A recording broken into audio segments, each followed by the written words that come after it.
Hi, this is Dave Forster with your free video for Friday, March 27th. And I want to talk about crude oil and where we're at because it's really the focus of the market right now.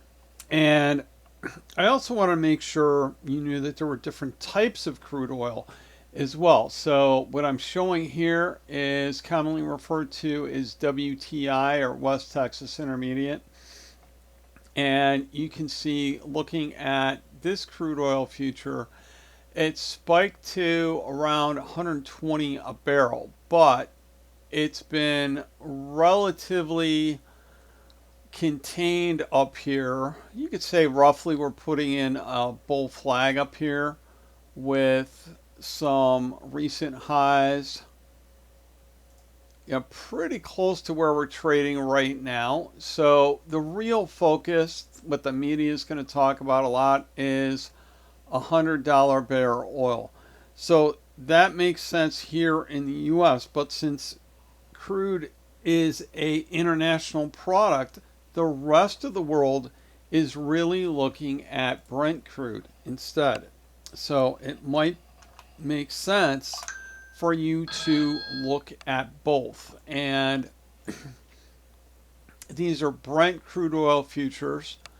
And what we can see here is that we are closer to the high of the year so far than WTI was.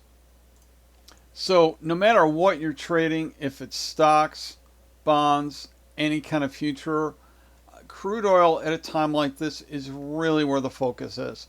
So I would probably focus on the range for the week and to see if we get outside of that range for the week, which is pretty much the range of this bearish engulfing candle to start the week off. So using the Brent numbers, if we get past 115, and if we also take out 96 and a quarter, but you could see that Brent overall is just consolidating here and going sideways. So hope that helps. And also be sure to check out bctnow.com/join, because when you go there, you will have the ability to get a 30-day trial to our trading rooms for just $7. All right, so don't forget to like and subscribe the video, and yeah, stay focused on the price of crude oil. The market is.